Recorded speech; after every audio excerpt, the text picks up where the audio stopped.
I'm going to do. That's all I'm going to do. Yeah, and for those who are asking what is ODEL, ODEL is the Directorate of Open, Distance and Electronic Learning, or e-learning. And our task is to manage distance education. Mainly for now, it's the e-learning part, and that's why we are here. Then the second part after ODEL, we will have Dr. Peter Morris, representing the Directorate of Academic Affairs, DAA. And his task will be to walk you through problem-based learning. Those of you who are just joining Daystar, or those who are teaching, this is going to be your first trimester of teaching. Daystar University has adopted PBL, or problem-based learning, as the approach for teaching and learning. And so he'll be talking about that. So let me start us off on how to prepare for Monday next week. And I'm going to share my screen. What they will score. Who do you think will score? I am going to share my screen. And Tom is here with us and is a witness that right now, if you have been assigned any course, by your HOD, it's reflecting in the portal, your staff portal. So as we speak, you do have your courses reflecting in your portal.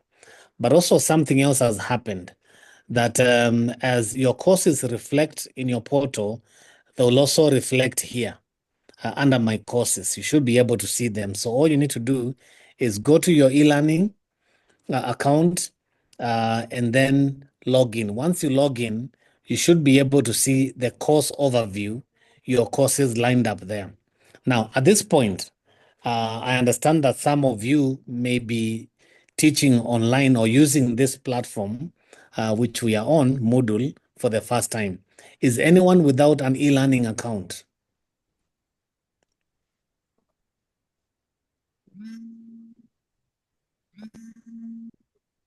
Is anyone without an e-learning account? Okay. If anyone is yet to set up an e-learning account, meaning you do not have your Moodle credentials, Tom Makunda is here. Please reach out to him using the chat segment on this call, and he will set you up immediately.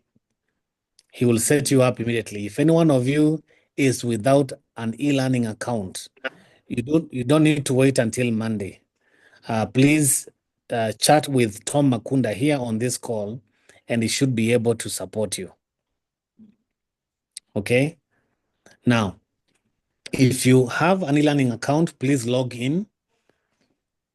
And after your login, go to my courses. If they do not reflect yet, you can go to these course categories and look for your school. Like for me, I've been assigned a course in my school, which is a School of Arts and Social Sciences. If I click there, it will give me the 3 departments in my school.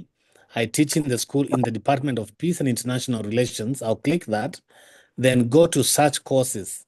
And I know from the portal, from the staff portal, I have been assigned to teach DIS 615. Sorry, 605 X. All right. So I'll click to find where that course is, DIS 605X, and it's right here. It must say the title of the course, but also you must look out for 2025-01 January. That is how it's been labeled. So do not go to September, don't go to May. It's 01 January 2025. So click that to go to the course, then you click view. All right. So I'm inside my course right now. Okay, Justus Mutia, please, if you can mute. All right. So now I'm inside my course. As you can see, it looks like most of yours. It's blank. There's nothing. All right. So let me start by saying that it is your responsibility to fill this course page with content. All right. This is your responsibility. it is your responsibility to fill this course page with content. First of all, because this is the only way that you get to actually teach asynchronously your students. Okay, so for you to do that, first of all, let's check under participants if any students have registered for this course. As you can see, under participants, I have some students already. So it shows you that students are already registering for this course. Now, this is the first week of registrations. I'm expecting more to keep on registering, but I have nothing to do with that. So because of the integration, ERP module integration that happened last year, now we don't need to worry about that. You don't need to worry about how will students land into my class. They automatically brought to your class through this integration using the ERP that we are on. So that's for participants. So let me go back to course. Like I said, it's blank. So how do I meet with my students next week? Now, there are a couple of ways, but I want to show you the one that is easy, that is available, and that you don't even need to sweat about because it's going to provide you a platform that the university is paying for, but also one that is unlimited so that you don't need to worry about Zoom and all that or Google Meet. You have a platform that is paid for by the university for you to use. And that is what I want to help you set up today. So on your computers, go to your e-learning and then turn edit mode on. Turn edit mode on. Dr. Munyao, Yes. just for a moment, I know I've seen a number of staff who have written to me, they don't have an e-learning account, but Okay. I've already created them. So maybe for Grace, can you go to your Daystar email? Thank you. Because you already have an e-learning account. The credentials were sent there.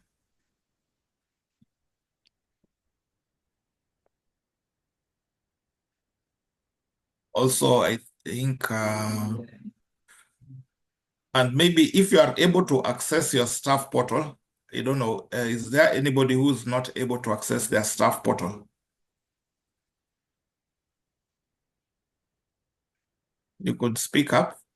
At least that one will make it easier, at least to sort out the people who maybe have an issue with their e-learning accounts. Kindly, if you allow me to comment on that, some of us have student accounts. We are still, we don't have the staff accounts. We have the student portal one. We're still continuing students, so I don't know what happens. No, okay, okay. Have you been given a payroll number? Not yet. Or has communication been sent from your school? At least that would help us to set you up, because you cannot use your student account. Okay, you cannot use your student account email. You will need to be set up on a different email. Okay. That Linda, it's Linda who? Onyuka.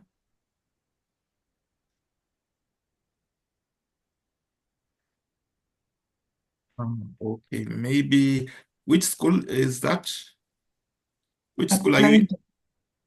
Applied in social sciences, human sciences. I wish if you could reach out to your school admin to send us information so that you are able to be put also in the ERP. Because even right now, even if you don't have a payroll number, you may not be able to also access your staff portal. So maybe you would reach out to your school admin for them to send us your details so that we create an account for you and then we have you logged on to the system. Thank you. Yes, somebody else before we let Dr. Munyao proceed. Dr. Okay. Perez Kerich, let me just see, you could be.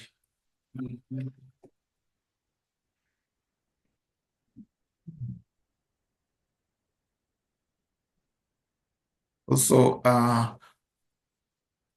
if you had not, maybe if you had not received any login credentials for the staff portal, please reach out to your schools for them to send us your information. We put you up on the ERP.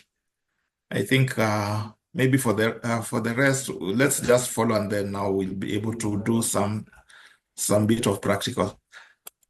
Okay, Dr. Munyao, sorry for taking your time. No. That's very important. Of course, the point of this training is to make sure that everyone is prepared and everyone is on board. So thank you so much for taking that those concerns. And as we proceed, please, like I said, chat with Tom. Let him assist you in any way that you think he can, because he runs all this in the background. Now, Tom, we've been upgraded to Moodle version 4. What is this, 3? Tom, is this Moodle 4.3?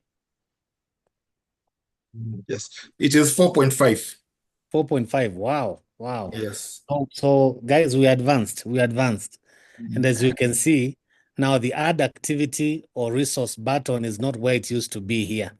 Before, it used to be around here. Once you activate edit mode is when you get to see it. So under general, and I want all of you to go there under general, you go to edit mode. All right. When you edit mode, our activity for today is just going to be around general, and then I'm done. For the rest of the weeks, I'll leave it to you. Feel free to label section name. All right. Edit the section name as you want to. Like for me, I prefer labeling sections by the topics as opposed to leaving them as dates, because anyway, we have the timetable, so they know the dates. So for purposes of knowing where we are, I like labeling.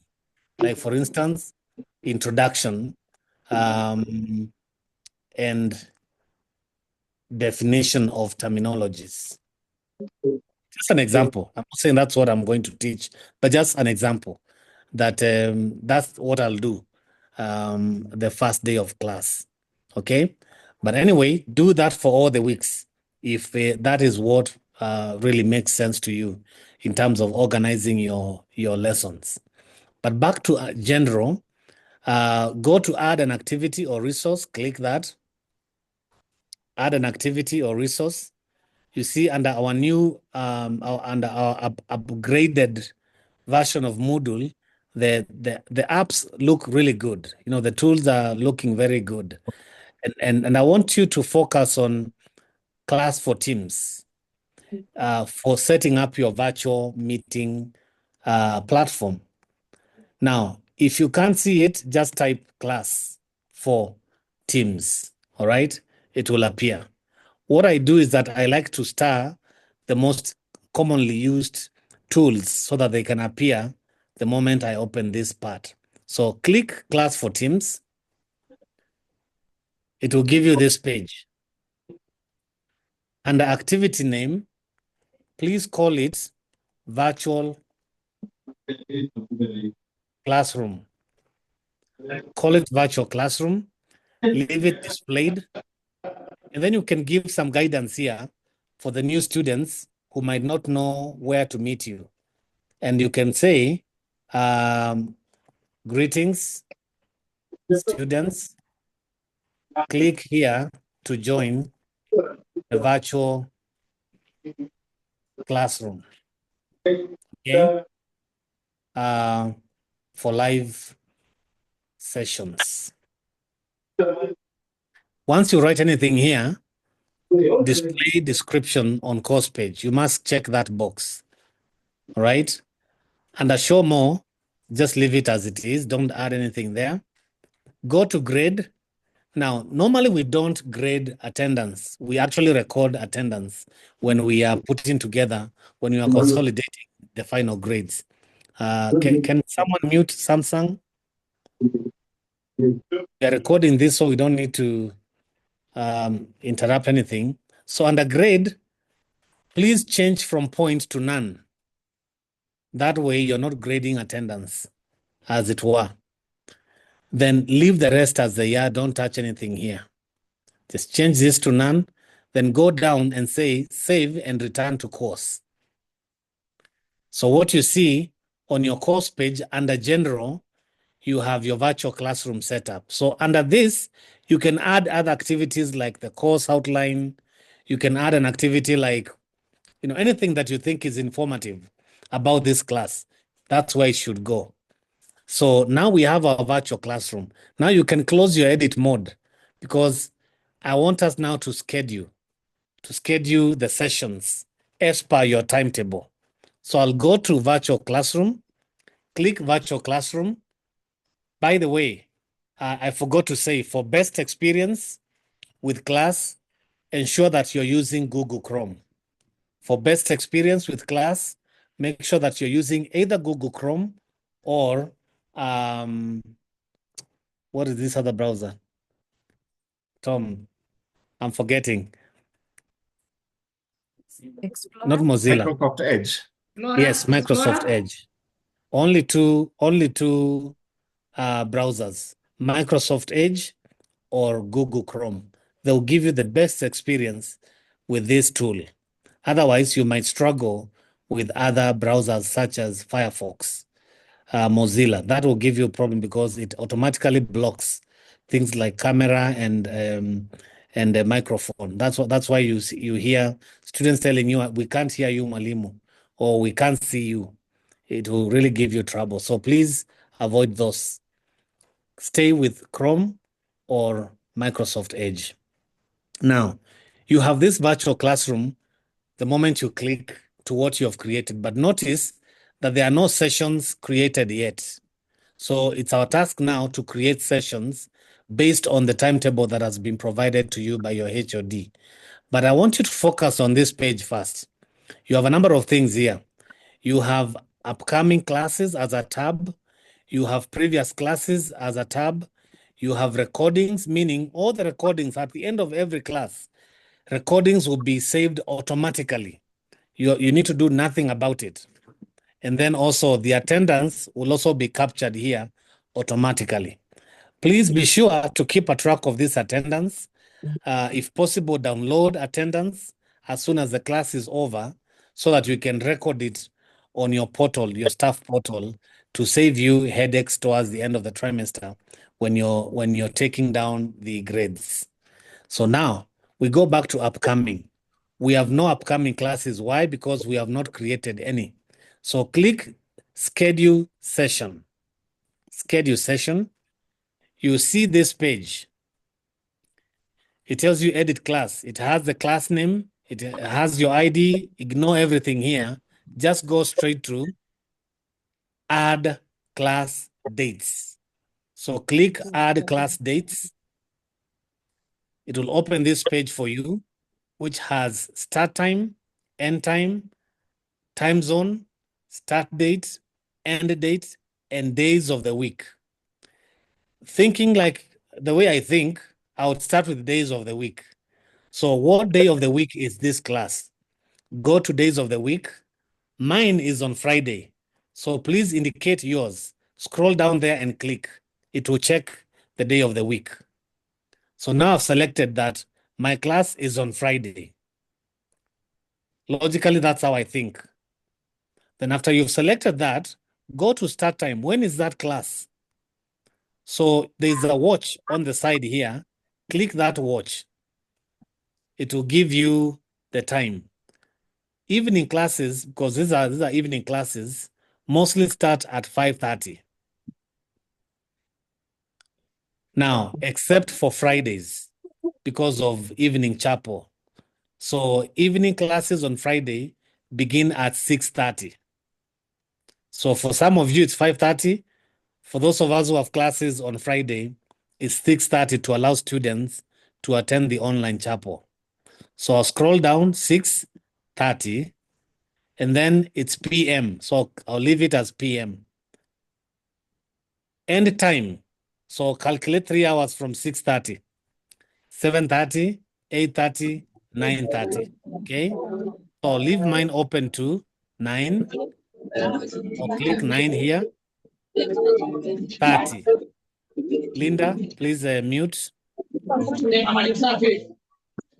Linda, please mute. 9:30. Again, it's PM. All right. Then when is the first day of class? The first day of class is next week. All right. Next week on Monday. So we are looking at the week of 20 to 24th. All right. So I'll go to 20th to 24th. So my first day of class will be 24th. Click 24 and say, okay. Then I'll go next to end date. When you click inside, you'll get a calendar, select date range. So when is the last day or the last week of this trimester? Using this arrow, move February, March, April.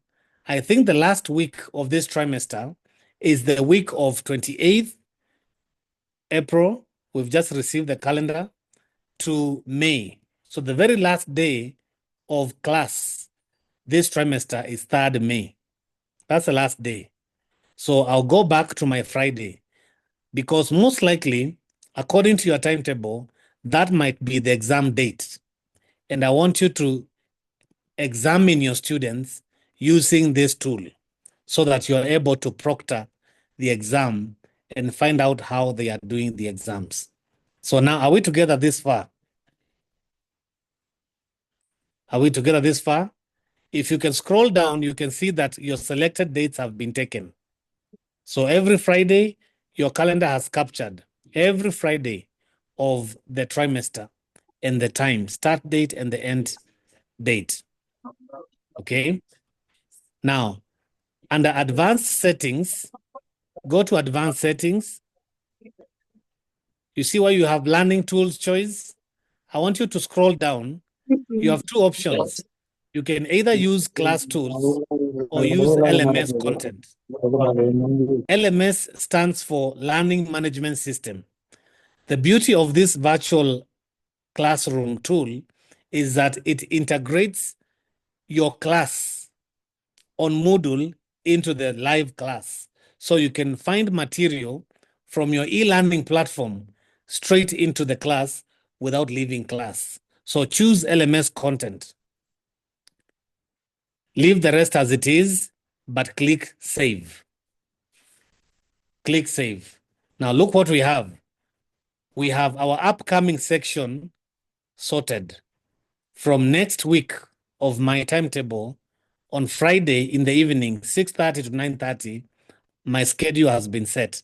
I do not need to set anything else.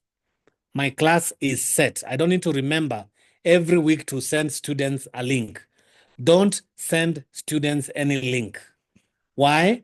Because the only communication you need to give them by WhatsApp is that at class time, when it's Friday, 6:30 p.m., they log into e-learning, they should be able to see that Friday, January 24th, this part will be activated. Another activation will come alive here. It will say launch class. Launch class. Click that during class to access classroom. You as a lecturer, you can come in through join classroom, but they can also come in through there or here. The thing that you must not do is to copy guest invite link and send to students. Don't do that. The only time to use copy guest invite link is when you're inviting someone to your class as a visiting lecturer. For instance, let's say that Joseph Munyao is inviting Dr. Munyao to his class to talk about something as an expert or a contributor to a certain topic. Okay. Then I can copy guest invite link. The moment I click, you see it says copied. I'll send that link straight to Joseph Munyao if I need him to come and visit my class as a guest lecturer. I think we are clear. Other than that, that is not for inviting students. Students who are already members of your class as participants are able to join this class by logging into their e-learning accounts. One last thing. Let me join this class. For me, let me join this class and briefly show you how to navigate the class once you're in. Once you click that, it will ask you to join on the web. Please proceed by joining on the web.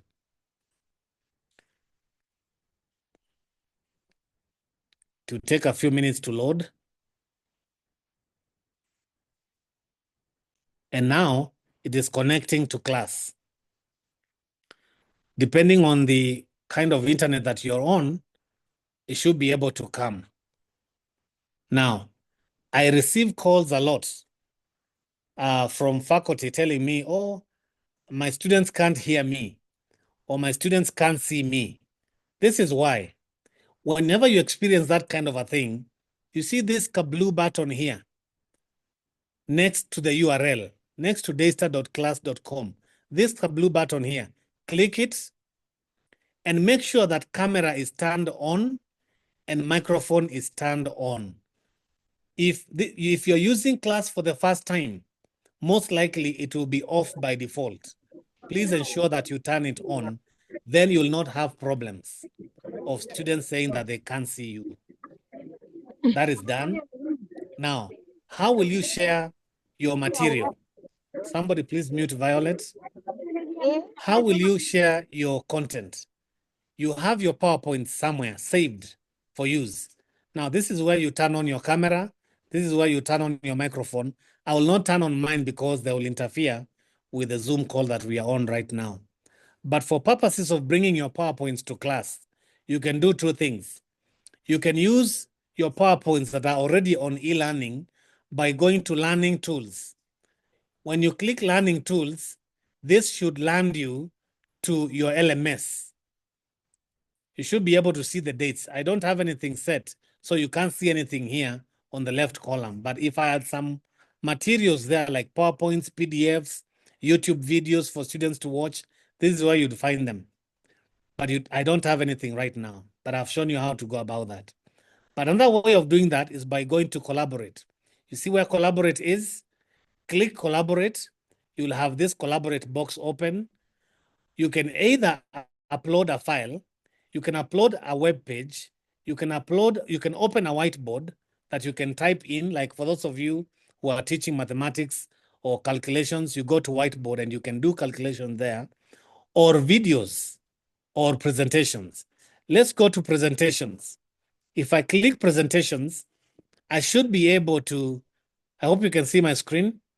You see mine is blank, so I need to start populating from Word Go. So I'll go to class presentation. Then it will ask me to choose a file using this file picker. So I'll choose a file. It will take me into my computer and ask me to look for which file I'm interested in. So I'll go to my class. Okay. Let me go to my class. I just need to pick any random. Okay. So go to Daystar. Let me go to this Dr. class. Munyao, are you able to share Picture. your entire desktop as opposed to one window? Because Oh, they can't see this. Yes. Okay, okay. Shortly.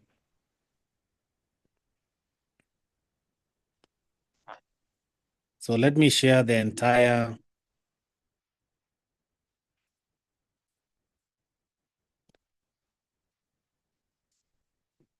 desktop. There we go. Now I see we are 100. Could we have locked out some people outside? Dorothy, if you can find out, we'll see what to do about that. All right. So choose file. Let me go back. Using Collaborate tool right here on the top right, click Collaborate. Most of us teach using presentations or PowerPoints. Go to presentation. It will open this class presentation window, which has nothing now. So I'll go to class presentation. It will open for me a file picker. So I'll choose file. It will send me to my computer. So let me go to my computer. and look for where I've saved my PowerPoints for teaching. So where is Daystar? Daystar University. I'll go to my department. I'll go to this class 605. Then I'm going now to my PowerPoints. I'm just going to pick a PowerPoint as an example. One of the things that I teach the first week of class.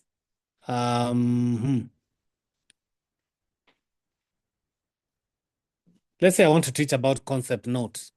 Let me pick that. It's a lighter file. That's what I was looking for actually. Then it will load here, but it's not yet loaded until I say create. So I'll create, click on create. You see, it says file upload in progress.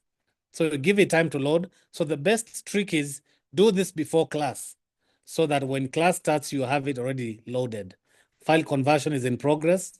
So it's converting this file to make it palatable for this class.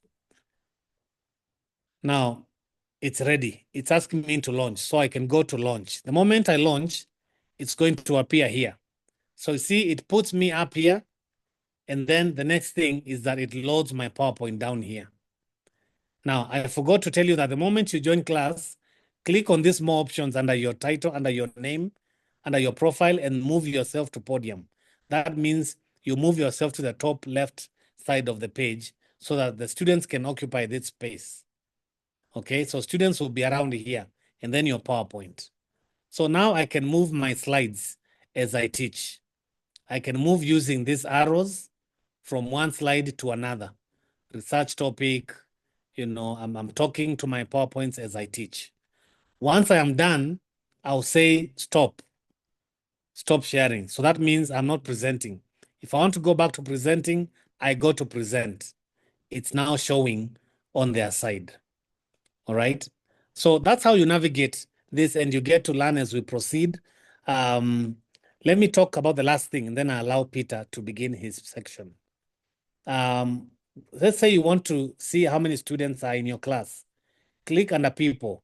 Right now, I don't have any because they have not yet logged in. The moment they log in, I'll be seeing them lined up here, and I should be able to see how they are participating.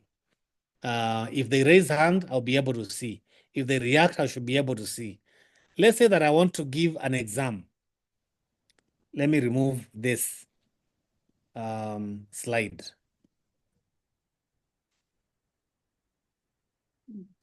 Just one moment, I'll stop.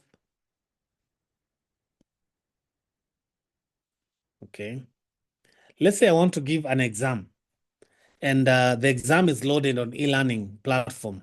So the moment I go to learning tools, I should be able to see the exam here or a quiz. But I want to watch how they are doing the exams. You see this part that says Proctor? When I click Proctor, it should be able to split the screen so that I can see on the one hand their faces, on the other hand, I can see the part they are working on. Let me take you to a kind of an already set class. I'll sign in here very quickly so you can see a live class, just a dummy class to help you see how proctoring happens. So let me launch a demo class very quickly. I'm launching a demo class.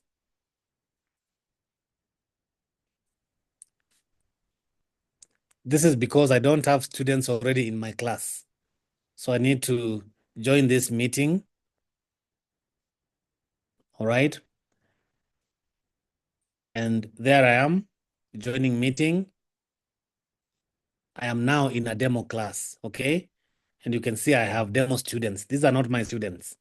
And see where that has put me? I'm right here. Let me unmute my camera so you can see where I am. I'm on the top left, and these are my students.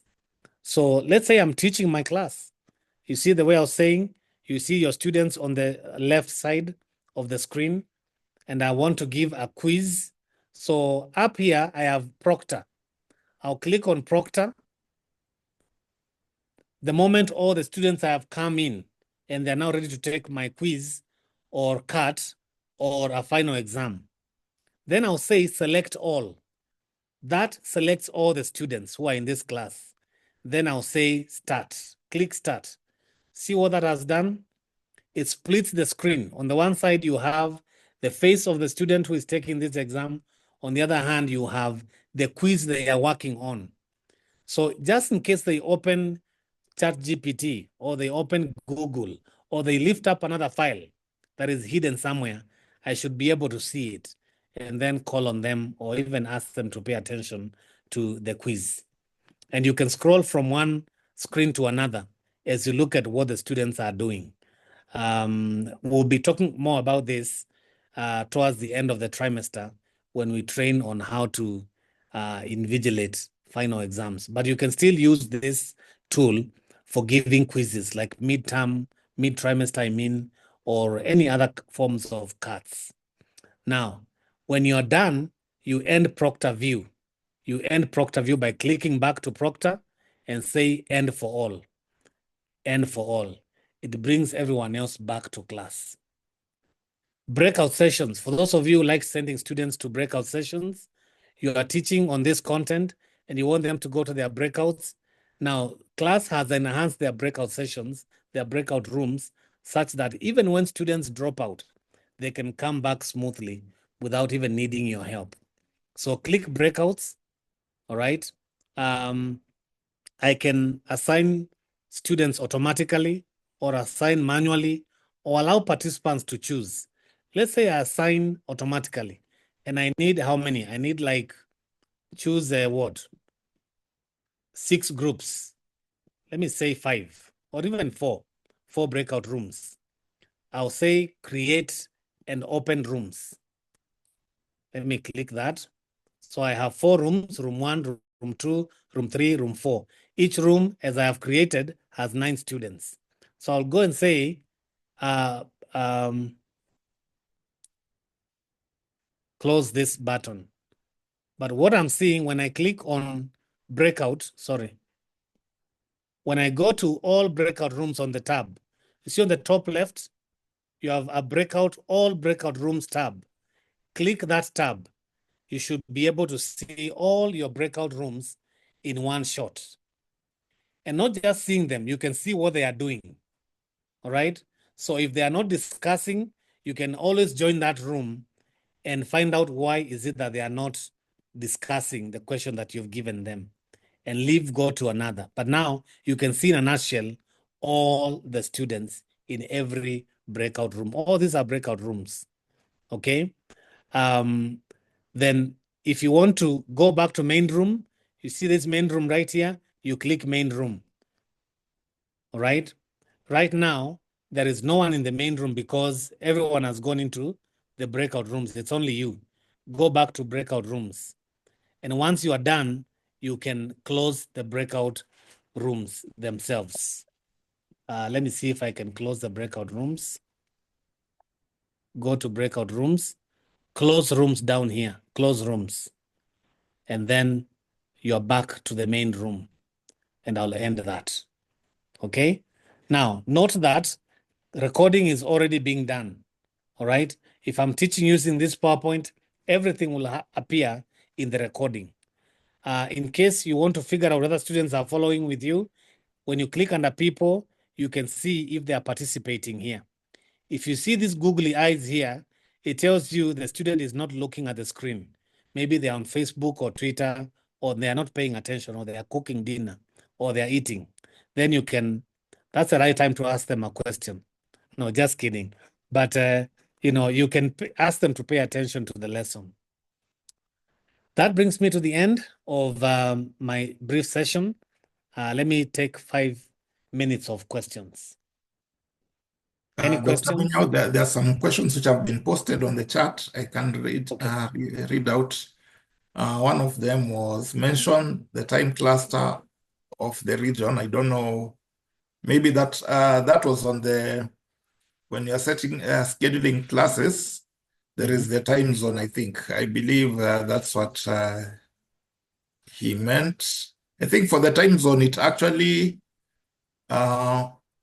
very important to put in the correct time zone so that in case you have students who are in other countries and on a different time zone, it will on their side it will alert them correctly. So make sure if you are in Kenya use the East African time zone. If you're in another country, use the time zone that is there.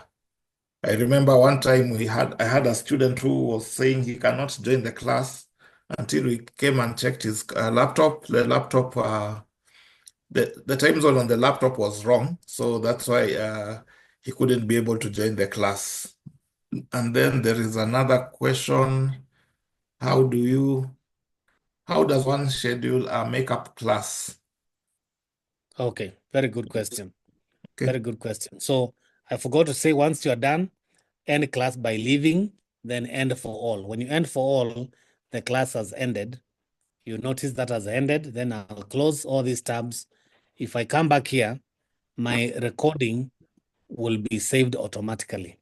And for those students who are not able to attend your class for one reason or another, then the attendance will be saved under recordings. You see here, the session that I was just open, it was recording automatically. It says start playback. If you click that, students are able to access that. They should be able to follow the missed class. Now, back to the question of how do you schedule a makeup class? Again, you go back to upcoming on this page. Go to settings right here. Settings. Click settings. You see where you have edit class. You have all your sessions here already set. But you have a makeup class that is not on the day of your class. You go to add more dates. Add more dates. When you click add more dates, it's going to ask you to actually create that one extra date, which means now you'll have to set it up here. Like for instance, let's say that I'll be using this to teach students this evening for the orientation. So I'll go to 5 o'clock. Orientation will be at 5 o'clock p.m. End time will be, let's say 6. Hopefully I'll be done by then. But let me just put to 6:30 just in case we delay p.m. And time zone, as Makunda was saying, this is the time zone right here. If you're not in Nairobi, set the right time zone for you. But if you're Nairobi, that's what students will see. Start date, it's actually today. So 17, let me say okay. And end date, let me just say 24th. But I have a date like that. So let me just say 18 here. So that it ends tomorrow. So 18. Okay. So now I have a start date, end date, and day of the week is today, which is Friday. All right. Then I'll say add more dates. But once you say that, you save. So it's telling me to please address the following issues. Date range must include at least one session.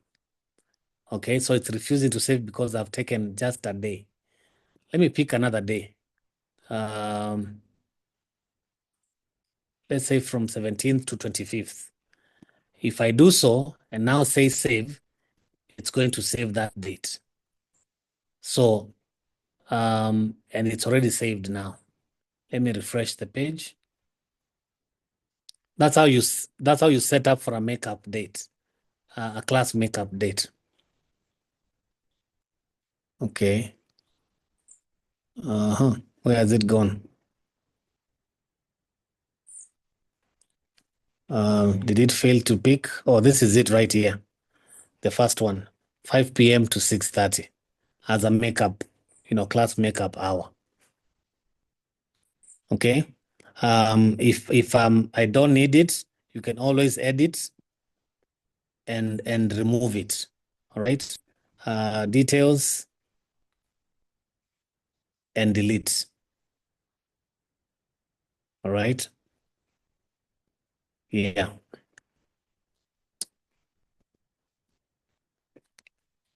Okay, Tom, any other question?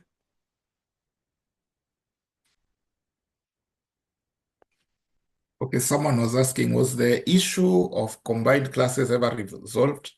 For instance, Com 426 and PRC 230 are combined for me. Last semester we used Zoom or Google Meet. Now, that's an issue. Tom, can you speak to that?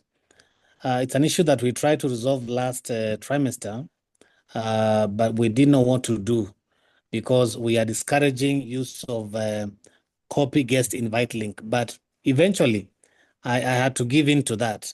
So I advised the lecturers who are struggling with these conflicted classes or combined classes, not conflicted, combined classes, to create one on the e-learning platform for one section, but then copy guest invite link and send to a combined WhatsApp group for both classes so that those who are not in the other class can join this way. The disadvantage of that is that when they come in as guests, they may not be able to utilize the tools as you have seen. So they'll just be sitting and listening to your lecture and looking at others, but cannot participate collaboratively. That's a disadvantage. Okay. But the advantage is that they will be in class. They will not miss your live class sessions. The TPI is create this virtual classroom for the class that has many students, and the one that has fewer students in the combination, send them the copy guest invite link. Then you have less complaints.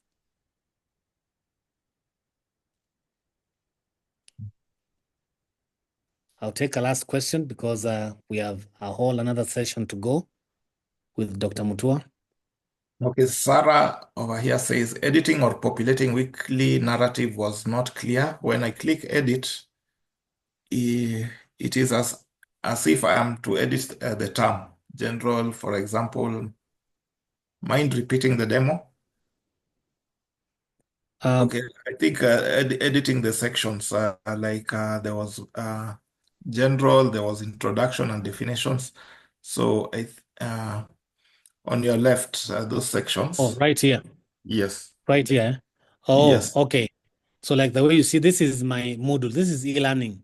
E-learning is brought into the class. You see, if you go introduction and definition, that is what will come into the Teams section. All right. I think I've lost that.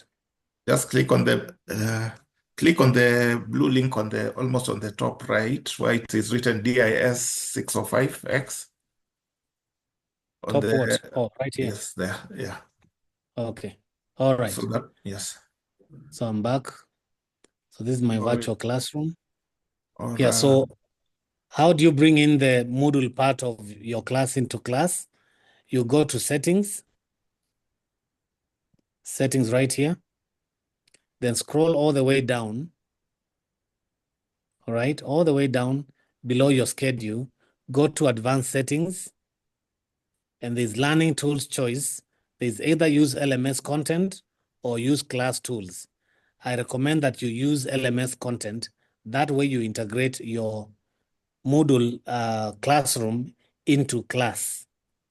That's why we had to do this integration. Then you save. It should be able to bring the LMS inside your class for ease of reference to materials while you're teaching, while you're talking. So when you do that, you see where it says system LMS data. Just to refresh, start LMS sync. Give it time. It will tell you course info sync complete. And then you close. It means content in your learning management system has been synchronized inside the classroom. Okay. Good. I think allow me to stop at that in the interest of time. But there's this question from a question from Celeste. Yes. Yes. You don't leave immediately. Maybe you can stay in for a few minutes and respond to the questions so that those who have questions can post in the chat so that you can keep responding to the questions in the chat. Thank you. But we really appreciate Dr. Munyao. We are so grateful. Thank you so much for your time. And Makunda, Tom, we are so appreciative of your time. May God bless both of you so much. But don't leave, please. Just stay on so that you can respond to questions in the chat for a while before you leave. Thank you. Just respond to Celestine's question, maybe. Okay. Yeah, to Celestine's question, there's the question of Where has it gone? The question, when students drop from a unit, they still continue to appear in the attendance in the virtual class. How can that be addressed? Do they disappear from your class lists on your e-learning platform under participants? No, okay, under participants, yes, you'll see them there, but they have not, they are not in class, but when you check, it marks up absent. Okay. So that is something that Tom and I will take note of so that we can address, because that's an ERP concern. Because the way students get enrolled in your class automatically, the reverse should happen. The reverse process should happen when they unregister for your class. Let's say they drop within the next few days that registrar has this open. If they drop a class, the reverse process should take place. So Makunda, can we address that with the ERP? Okay, I will look into that. It's not been fully addressed, but we try as much as possible. Yes. Yeah. Okay. Thank you But for also raising that. sometimes we also have those cases of, sometimes I'm told in some classes, there are those students who are on scholarship, and so maybe they are not enrolled in that class if you look at them in the class list, but now they need to be put into Moodle. And so that sometimes also is also one of the challenges that we also face. Okay. All right. Thank you. Good. Thank you. Let's look into that. Let me respond to the other questions by using the chat box as my colleague Peter takes up. Dorothy, please add some time on the call, like 30 minutes till 5 p.m. so that Peter has sufficient time to cover the material that he has. All right. Thank you, everyone. Okay, just one more thing before Peter comes in. Okay, for those ones who are able to log into the e-learning platform, if you can't see your course, maybe Dr. Munyao, you could share your screen and just show them how to go about how to get their courses.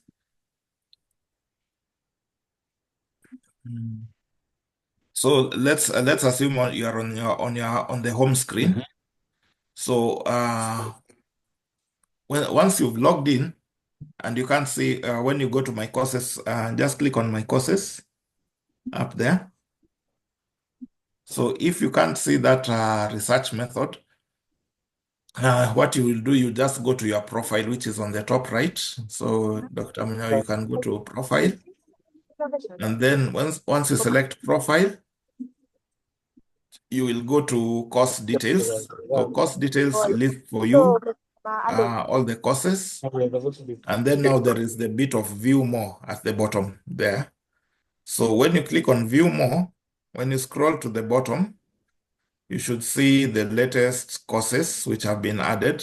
So you see like there is GRA and then there is also DIS. So once you select any of the courses, you just click on, let's say like if let's say you select GRA 870X, just click on it. Of course, it will give you this window. Now on your top left, you can see somewhere written course. So you can click on that. And then you can go to my courses up there.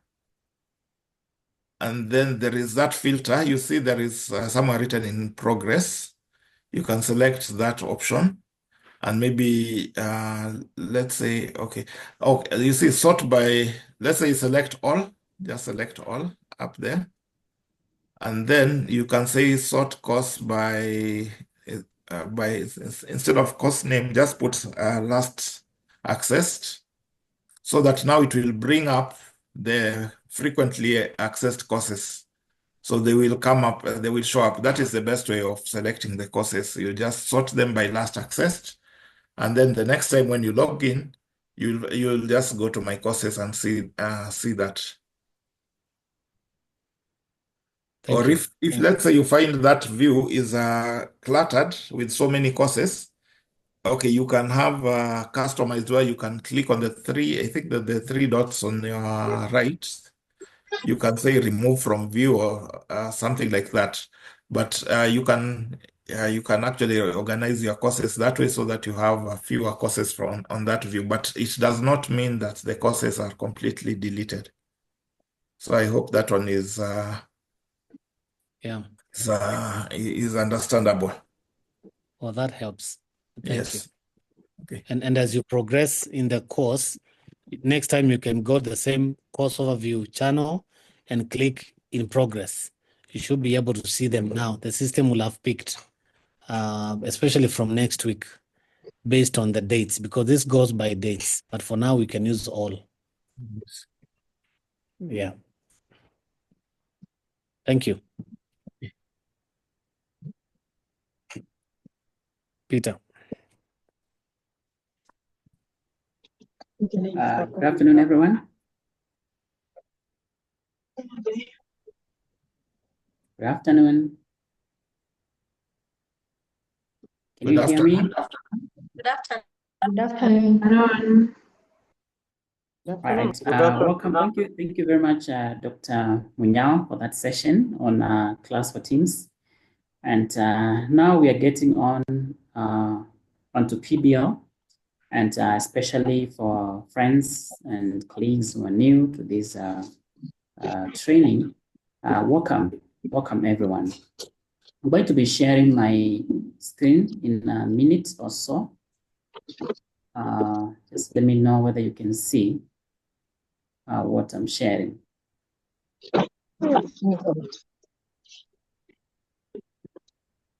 Hope you're able to see, right?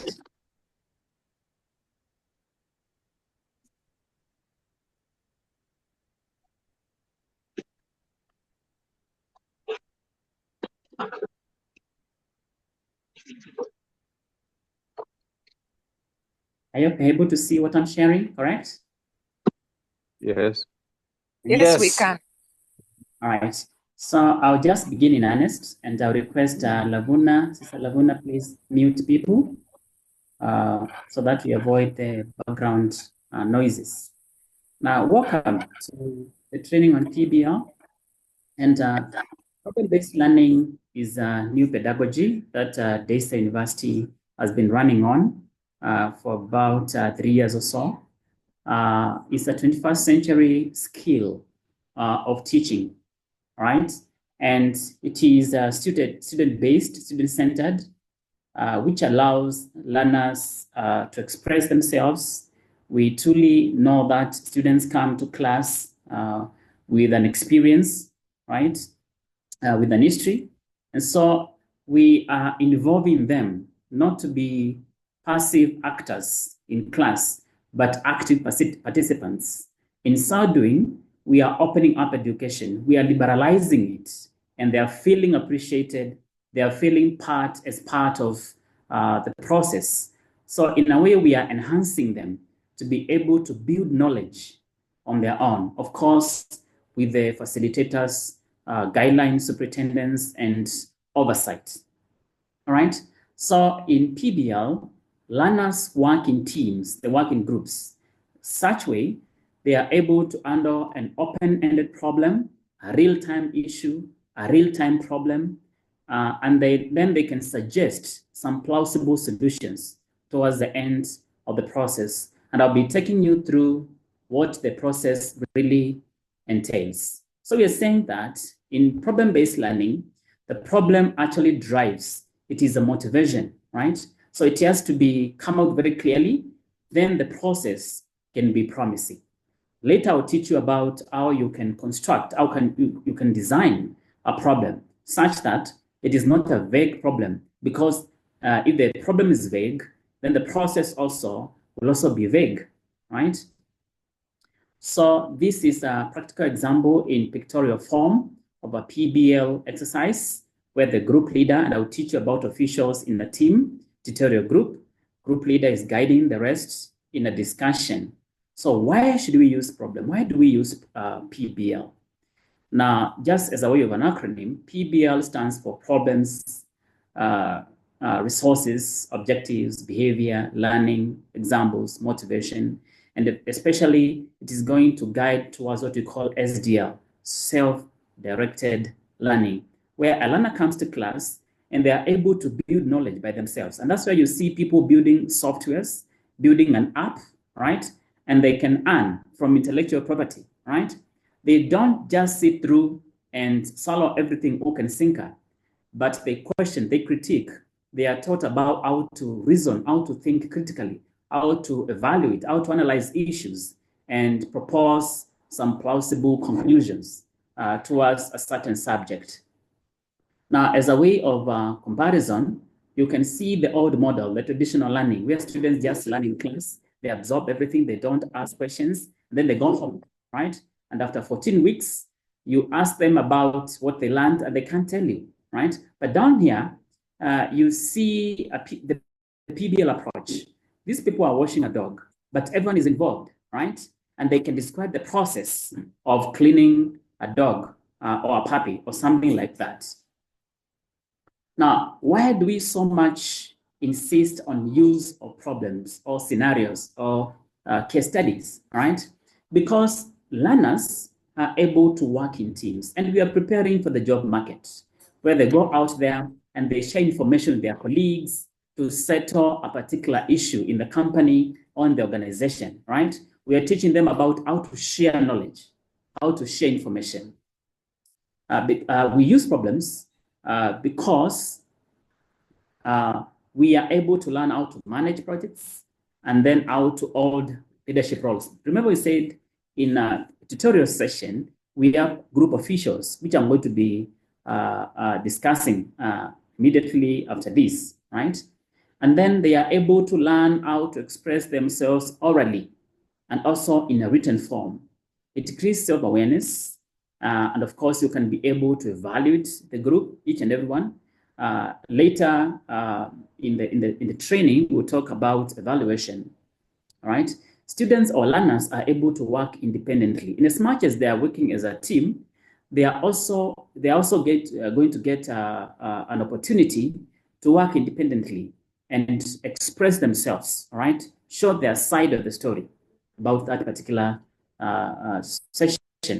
And then, as I said, it is going to provoke learners to think critically and be able to analyze, be able to explain concepts,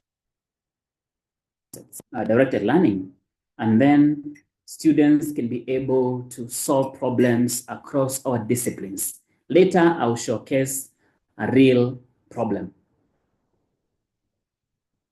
Key attributes of PBL, it is the ability to communicate effectively. You understand that as students, as learners come to present a particular problem for that semester, you are going to require every student to talk, all right? You're going to require every student to express themselves, right? And so some students have actually expressed that they have learned how to speak, how to command an audience, how to express themselves. Myself, Dr. Munyao, and Anthony Wambua have worked on a paper about this, and we are soon disseminating the findings of this. And then ability to work collaboratively in teams, right? We are coming from a system where we are not taught about how to work in teams and collaboratively. Now, PBL addresses that. Critical thinking and appraisal skills, I talked about that. Ability to generate ideas, develop and provide solutions, right? Real-time solution, real-time problems. I always give example of this COVID. COVID was a common problem, but when people went to work about solving the problem, we got a myriad of solutions in forms of medication, soluble medication, vaccines, which are also very diverse. So one problem, multiple and myriad of solutions. Then ability to recognize and to solve real-world challenges, as I said, creatively and innovatively contribute to high level of decision-making. I told us that we are preparing our learners about what to face tomorrow in the markets. We are preparing them for the future. The four main learning principles of PBL is, first is constructive education, right? Where learning is done as an active, right? As an active process. And then there is collaborative learning, where they work in teams, they exchange ideas, and learning is not confined to one individual person, where the lecturer is a boss, he knows everything, and the students have no clue. Here, we are inviting students to participate in knowledge acquisition. And then learning is relevant, is done in a relevant context. And then finally, SDL, self-directed learning. Learners are able to learn on their own and even submit a report about their own personal findings. You can see the existing mode of instruction, content, the student, and the lecturer. But in PBL, the lecturer turns to a facilitator, facilitating acquisition of knowledge. And then the problem remains, and the student, the learner, is a problem solver. Right? The odd method where students are bored, you can see. And then the new method where the students concentrate the problem as a center of the activity. Now, I want to quickly take us through the roles of a tutorial group, of a tutorial session. When you disseminate a problem, a scenario, to a team of 5 students, 6 students, 10 students, let's say you have 50 students in your class, and you create 5 groups, right? The moment you present your problem, it is going to be worked on in teams and in groups. We need to know who is doing what, right? And so in PBL, we have roles. And I want to take us quickly through these roles. And I'll begin with the learners, right? Every person in the group is a learner. What is their role? The first thing is they learn to communicate. They communicate effectively to other group members about what they are working on, right? Number 2, they adhere to the set rules and procedures of the team. When are they meeting? Are they coming to meetings? Are they meeting virtually, or are they meeting physically, right? Then they participate fully in meetings, as I said. They commit to team objectives, they listen carefully, and they share information. That's the work of every team member. Everyone is a learner. Now, among the team members, the learners, we have a scribe. The scribe is like a secretary. They listen actively, and then they record the conversation. They act as the group's memory by recording key components, as I said. They help the group to reorder their thoughts. They work closely with the chair or the team leader, right? And they act as the channels of communication, like they send updates when are we meeting, something like that. They coordinate other members, right? So leadership roles are being defined here. And students are learning to listen, right? So we are not only teaching the head, we are also teaching the heart. And that's the beauty of it, right? Then the chair. The chair is like the overall group leader. They ensure there's participation. They motivate, encourage members to come for meetings. They ensure that all other members are sticking to the task at hand. They check with the scribe about the record, and then they organize the group in their discussions. Right? So if the chair and the scribe are able to do that, and the learner is able to follow, then you as a facilitator, you come to just give oversight, right? And your job will be, of course, to present the problem, the course outline, create ground rules of operation, right? And then you're going to promote interaction between learners, and you're going to assess and give feedback, whether after presentation or after grading. So basically, these are the roles of the tutorial group members in a PBL discussion session. All right. Any question before I go now to the PBL approach proper, where I will take you through the 7 steps of dealing with a scenario or a problem. Actually, I can ask you to just keep the questions, and then I'll address them towards the end. So let me stop sharing this. And then I'm going to be sharing this slide. Just let me know whether you can see what I'm sharing.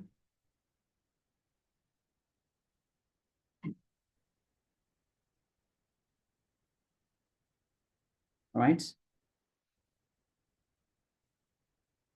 So if I were to disseminate a problem to my students, to my learners, and of course this problem is embedded in the course outline, and I'll show you that because I'll show you replica course outline. Basically, what I expect is that learners are going to meet in their teams, in their groups. They are going to go through the procedure, which I'm going to take you through. And then in the end, they are going to submit a report, right, of what they did. So basically, what am I asking them to do? I'm asking them to show me how they went about the process. I'm asking them to give me a report, of course, and then I'm going to give a feedback. So I want to see several things, which I'll show you towards the end. I want to see them adhering to these steps. This is what we call the PBL approach. They subject their problem to what we are calling clarification of the scenario. Then they define what is really the real thing in this particular scenario, in this particular problem. They tell me what is a problem. And then they brainstorm together as a team. They help one another constructively to know about what is happening. They restructure what they think is that particular problem. And once they are clear with that, they now formulate learning goals and objectives. And once that is done, they break out and they work independently in what we're calling SDL, self-directed learning. And then I expect an independent report out of that. Finally, synthesize and give a final report of their resolutions or of their solutions. Now, let me take us through this in detail. The clarification of the scenario, which is step number one. What do you expect here as a facilitator? You expect your students to be able to run through the problem and clarify what is difficult, what is obscure. Here they're going to define difficult terms, right? So you expect a definition of difficult terms. They are going to break down the scenario, and this will help them towards identifying what is the real problem actually in this particular scenario. Don't you worry if they're not able to do everything, to give you everything in terms of breaking down the scenario in step one, because in the next stage, they are going to learn more about this. So here, at least you expect definition of difficult terms, because the scenario is intentionally constructed such that students are going to run into their dictionary. They are going to find out the meaning of several terms which are being used in that particular scenario.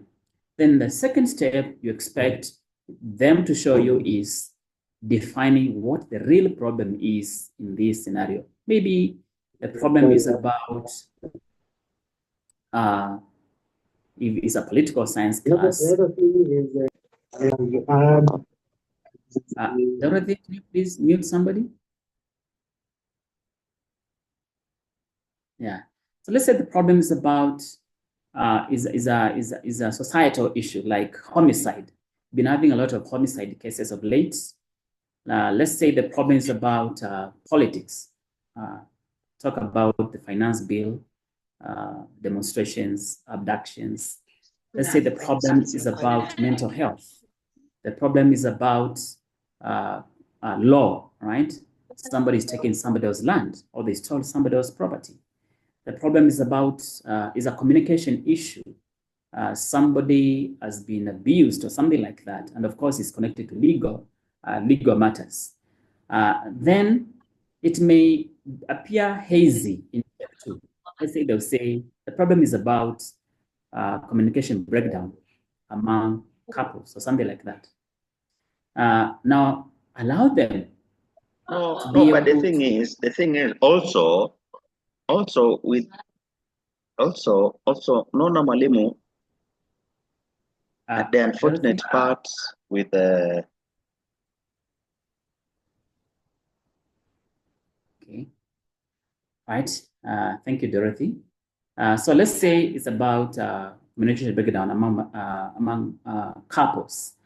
So students are going to reason more about that in step 3, where they brainstorm. Here, every student contributed to the discussion. They learn new knowledge, new concepts about what really they are trying to examine. We encourage students not to critique one another, actually, such that students lose interest. And we always encourage what we're calling free willing, right? Where a lot of information details are accepted in, because quantity of ideas is desired. From out of this, we can be able to pick from the pool of ideas what is working. And of course, we are aiming at improving that particular understanding of that particular problem. Once that has been done and is agreeable, now we do what we're calling refining the problem. And there, some people will say, actually, this is not just about communication breakdown among couples, but it's about communication breakdown among millennial couples. Now, that is more pointed. Among Gen Z couples, that is more pointed. Once that has been established, now the learners can formulate learning goals and objectives. They're asking themselves, why are we trying to solve this problem? About homicide, about divorce and remarriage, about law, about mental health, about the church, false prophets, or maybe cults or heretics. Why are we trying to solve this problem? So encourage students to create about 3 to 5 learning goals and objectives. Too many are going to put and pull these students, subject them to some untold hardship, and they don't like the process en masse. So 3 to 5 are enough, 3 minimum, 5 maximum. So let's say they are saying, we want to examine the prevalence of homicide cases. We want to examine the prevalence of communication breakdown cases among Gen Z or millennial couples. Number 2, they may want to maybe discuss why it is happening, right? The causes. And number 3, they may want to now propose some possible solutions to this problem. Now, those are pointed and they're enough to push this discussion. So once that is done, of course, we're encouraging our students to write on Bloom's taxonomical educational verbs, which are SMART, right? We're encouraging that. And I'm going to also supply these notes. So once that has been done, now learners can be able to break out, go to their study rooms or to the library, download materials on their own, and they find out what are the possible causes of this, how is the prevalence, what are the solutions. Once they're able to do that on their own, then they can bring a report to the group. We are trying to root out what we are calling joyriding, where students come, they put down their name, they disappear, they buy each other sweets, and their name appears in the final presentation, and they get marks for free, and they are not involved in the process. So they must submit a report to you, and I'm going to show how that happens in the assessment. So once each comes with the report, now they can be able to regroup and present their reports, and then they give you a summary of what they think was happening on that particular problem or scenario. So in a nutshell, steps 1 to 4, oh dear. Steps 1 to 4 is you are trying to understand the problem. So steps 5 and 6, you're trying to explore the possible solutions. And 7, you're solving that particular problem. So when you're grading, you expect to see scenario clarification. Was the problem identified? Were the goals and objectives clear, SMART? And what are the plausible solutions suggested? So basically, that is the approach that you are going to be riding on as it start our classes on Monday. I I want to, you can keep the questions, please. I want to quickly take us through the course outline, because it is very important, because somewhere around the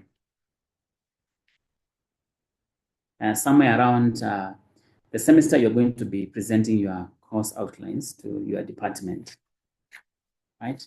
So 1 second, I'm going to be sharing this.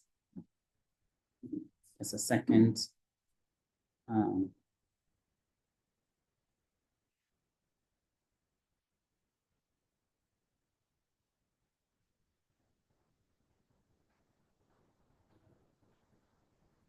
Yes, I hope you can see what I'm sharing. Yes, a course outline are very key, right? Very, very key. We are asking ourselves, why do we need a course outline? Because it is very important. We need a course outline because it is going to help you as a facilitator, as a lecturer, to express clearly what you expect of the learner, right? Course outline makes an explicit connection between the course goals, the departmental aims, and the university mission statement. A course outline establishes clear relationships between the course objectives, the learner assessment, evaluations of teaching, and effectiveness. And then it is a primary vehicle for initial course planning, revision, and updating. A course outline makes the task of faculty assessment more rigorous as it complements learner evaluations. Now, some elements of a course outline, very important. You will need the course information, and I'll show you that: the name, the code, the hours, the prerequisites, the meeting time, the days, the venue, your information, facilitator information, your office, location, contact details. Some of these we know. The mode of instruction, is it virtual? Is it physical? Is it blended, right? The section of that particular course you're teaching, is it A, B, T, U, X, or Y?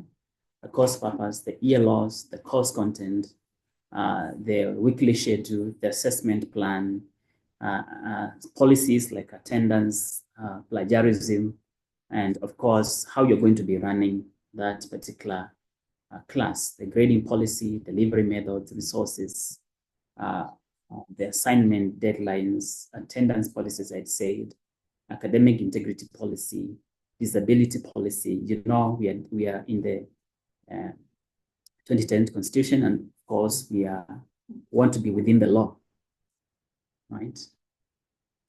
So let's say this is. I just want to use this example to help us understand how a course outline should appear like, and then I'll show you a real one. So this is what will appear in the information page: the course purpose, the ELOs, expected learning outcomes. ELOs are going to answer several issues in your study, like what knowledge should learners possess, what should they be able to do with it, what skills should they demonstrate, what attitudes, values, and behavior should they have. Okay. ELOs are going to help you in selecting course content, designing the assessment, choosing teaching strategies, measuring student learning accurately and effectively. ELOs are going to be helpful to the learner because they help them to decide if the course is in line with what they want, the academic path. They are able to identify what they need to do to be successful in the course. It's like an agreement between you and the student and the learner. They are going to understand the direction the course is taking.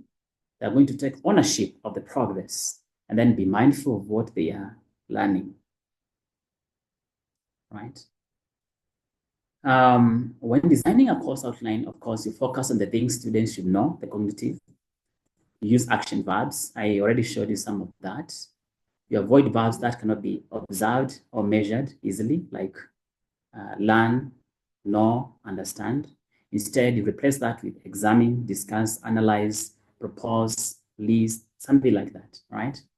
Right?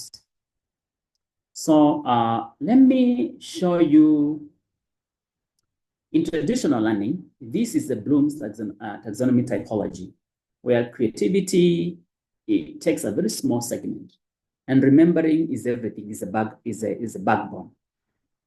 Sorry. In a PBL typology, creativity, evaluation, and analysis is at the core. You can see where we are placing it. Is at the apex, right? Then remembering comes down there. Because we are teaching our learners how to create knowledge, how to create an app, a software, how to market themselves, how to market their product, how to come up with new stuff and be ready to defend it, right, when called upon. So application follows, understanding, and finally, of course, remembering. Now let me stop sharing this and then share this. 1 second. Thank you so much, Peter. Yes. Are you done?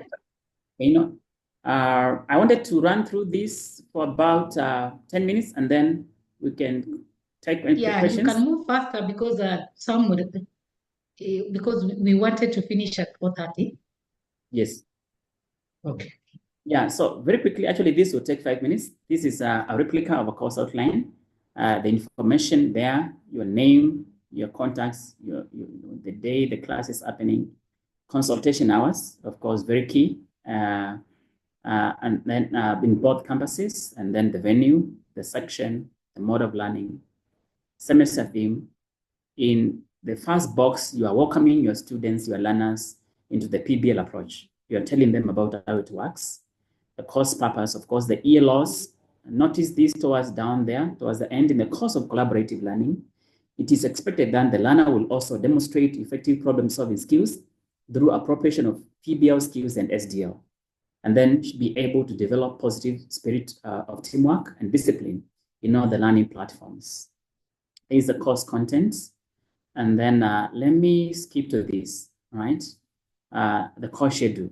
Just see week 1, okay? The learning activities. Here, you introduce PBL to the learners. You take them through what I've taken you through. And then you can give a mock problem in week 2. And in week 3, then you can launch a real problem. And you give them about 4 weeks. And then in week 7, they present that particular problem. Goes out until week 13. When you come to assessment, PBL is number 1.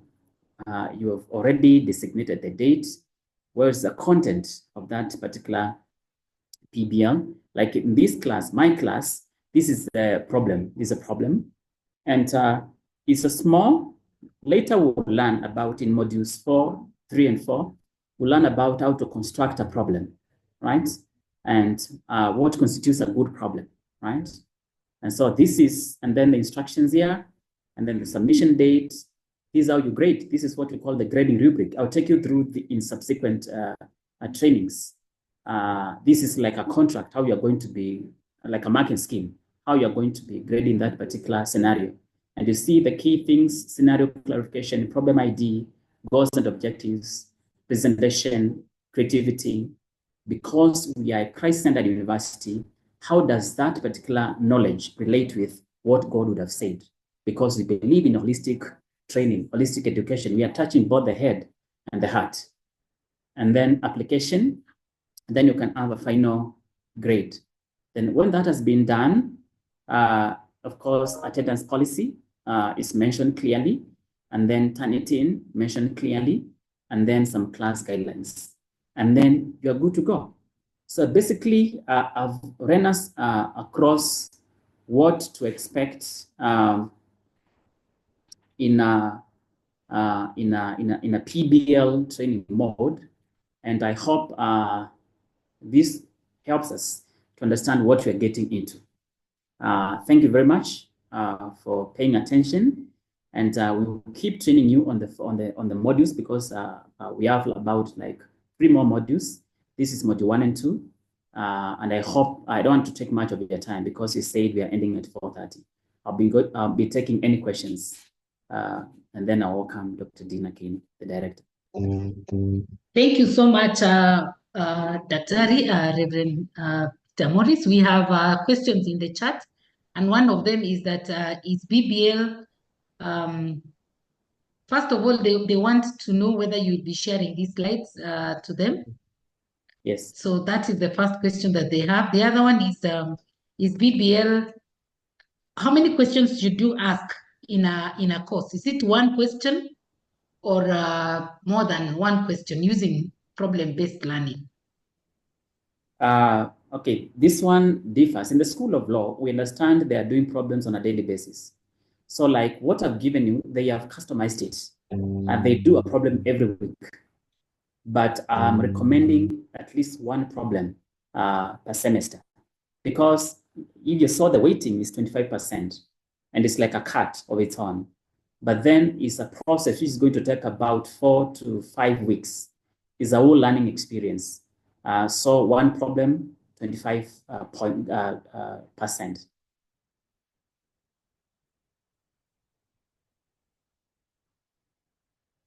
Dr. Kino, did I lose you? Okay, let me continue to read the questions. Please share. Of course, I said I'll share. So the lecturer can... There is a question, is BBL only meant for virtual classes? PBL is for both virtual and physical classes because it is a university initiative for everyone at Desa University. They are also requesting that when you share the PowerPoint, you also share the sample course outline. Yes, I will do. And then there is a question that, so the lecturer doesn't give the case problem, but allows the students to craft one. Rachel Gitonga, now it is the duty of you as a facilitator to come up with a scenario, the problem. Then the students are going to work on that problem to give you solutions. So they don't create their problem. They only define what you give them. They give it a name. They title it. I hope that helps, Rachel. So they can use case studies. I think you can use case studies. That was the question. Yes. Can you use other case studies, or you must develop the case studies as a faculty? Must develop that is, I think, the question. You must develop, because it's a skill we are not only training, but we are encouraging. So like if you are teaching a communication course and you are 4 of you, you sit down, you craft a problem. If you do that for every semester, at the end of 2 years, you have a problem bank. So you can refer to your problem bank and reconfigure a little bit your problem, and then it is free for ready for dissemination. Okay, there's a question. That's why in module 4 and 5, I will teach you about how to design a problem. Okay, so when there's a question that, are there arrangements to train the students as well? Yes, as I said, as I showed in the planner, the weekly schedule, week 1, you as a facilitator, that's why I'm training you. You are supposed to break down this approach to the students. But we also, our directorate also trains students. Okay. And of course, let me mention, Dr. Keino, that I'm ready. I'm ready if you call me, you need help, even you need me to come to your class and take through your students through this approach, I'm ready. And already I'll give my details, my contacts, and all this. Thank you so much. The other question is, what about diploma classes? Will they also use the problem-based learning case studies? Yes, not only diploma classes, but also in DLPDI. I've trained the directorate of DLPDI, and majority of the lecturers have this skill already. So this is a skill running through in Desa University to the postgraduate class. Okay. So anyone with a burning question, we can actually take 1 or 2 as we respond to one from JW. She says, how do we apply problem-based learning in clinical teaching as clinical instructors in the School of Nursing? And they also wish you can share a sample. Naomi wishes that you can share a sample problem. Yes, the sample problem will be embedded in the course outline I'll share. And then about Okay, I was trying to read that for clinical instructors or in the School of Nursing. JW, we said problems are can be interdisciplinary. They can cut across. You can bring about the issue of ethics in clinical teaching in nursing. When a nurse leaves a patient and they don't want to listen to them, they don't want to be called, or they put wrongly the IV and they don't want to be told anything. That's a heart problem. So you can frame a problem which is going to address ethics in nursing, or somebody is disclosing somebody else's sickness. I'm helping JW. Oh, so thank you so much, Rev Peter Morris. I can see some of us are already leaving. We wanted to make an announcement that classes begin on Monday, and it is like we are encouraging all the faculty members to attend without fail. And the entire week, even if there are 2 or 3 students, please let's make attempts to go to class, because we want to set precedents where if we go to class, students will know that, they inform themselves that actually the lecturers were there in class. And so the following day, they will all be there. So please, let's not miss our classes from Monday to Friday. But that does not say that does not mean that I'm saying this session is ending. You can keep asking questions. Those who want to ask physical questions, you can actually unmute and ask. But I'm just saying this because I can see people have started leaving. So please, let's take note that next week we will be on the ground to ensure that all of you are actually attending to your classes. So please note the time and the date. Let's keep time and let's be in our classes on time. So we will not be trying to like police or look after people who are not coming to class. Let's just be responsible and be in class ourselves without, without being pushed. So let's not get complaints from students. Just be let's all be, work together as a team and give the best to our clients who are the students. So we are so grateful that you are able to all log in we had up to 113. That's a very good number. We'll be making announcements for many, many more trainings. Actually, like we'll be conducting this training. So please keep attending. However, you can actually, so until you become an expert yourself. We also wish to request those faculty members who want to join us in teaching or training problem-based learning to feel free and talk to Reverend Dr. Peter Morris. We can actually team up together to train our colleagues. So for those who wish to leave, we will not hold you, but we want to request that we can keep asking questions. Peter is there to respond to those questions. He has done a good job, and Ref, we are so grateful. We have really enjoyed. So let's keep asking those questions, and for a few minutes, like 5 minutes, and then we can call it a day. I know we have the evening orientation. That's why we will be leaving here at 4:30. Yes. So any question, anyone with a question, you can unmute and ask.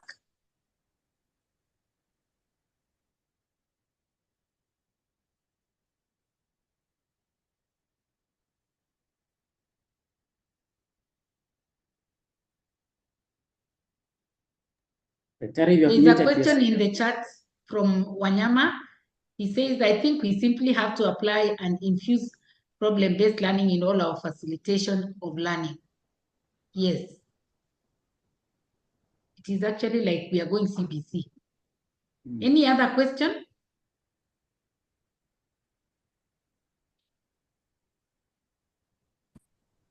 Excuse me, Daktari.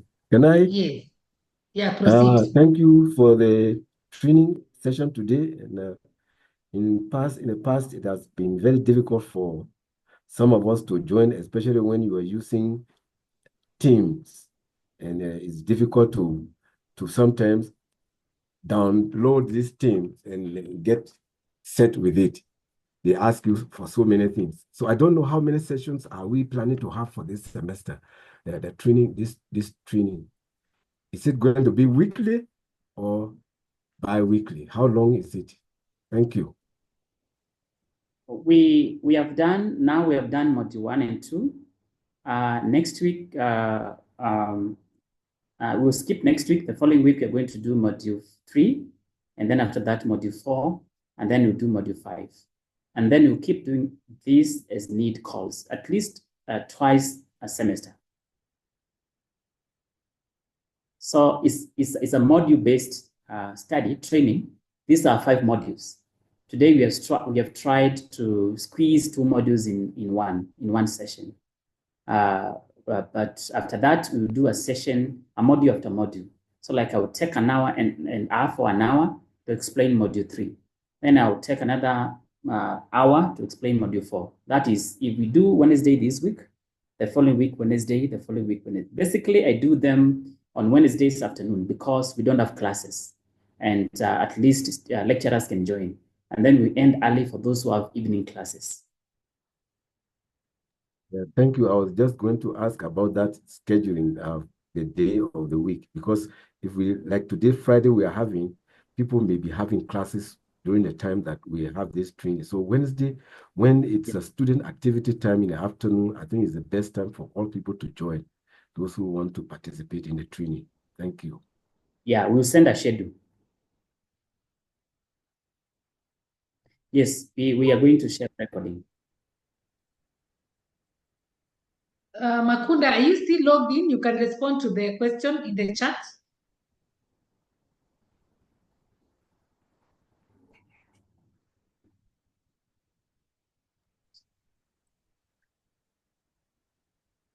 But okay. Okay, the question was, how do we access? Okay, just a moment. How do we access the virtual classroom? When I log into my e-learning, my courses, I do not see. I think that one I explained. If you are on the e-learning platform, just go to your profile, and then you should see your courses under course details. So you log in, go to the top right, go to your profile and see and select profile, and then you should be able to see the course details. Okay, for the other ones, maybe for the other staff who have not, we don't have your details, I would maybe urge just contact us through your school admins. We actually, okay, the process is usually this way. When we receive a new staff or a lecturer, the school will alert ICT department, HR, and maybe now we also need to, we'll finally contact finance for their staff number. So just in case you don't have a portal or whatever, you're not able to access the portal, make sure that you contact us through the school admins. And then now that should be, yeah, what details should comprise the details, just your basic information, your names, okay, preferably the way they appear on the ID, which school you are in, and then we'll just be able to create for you an account, the email account, also the ERP account, and also the e-learning account. So I'm not sure whether we have any other question, but I'll just iterate that. Yeah. Yes, so maybe we can share the email for ICT, but it is good for our faculty to note that actually there are two, the staff portal is different from the e-learning. So there are two platforms that are running concurrently at any one given time. So you need to have the staff portal login credentials, and you need to have the e-learning login credentials. So maybe Tom, you can type the ICT helpline just in case there are any issues. But we encourage you to talk much with your HOD and school admins. They will really help you in case you're stuck. There is also a request that we post everything, and I think we'll be sharing the recordings, including the one that Dr. Munyao presented. So yes, Tom has actually shared the help desk. So that is the email.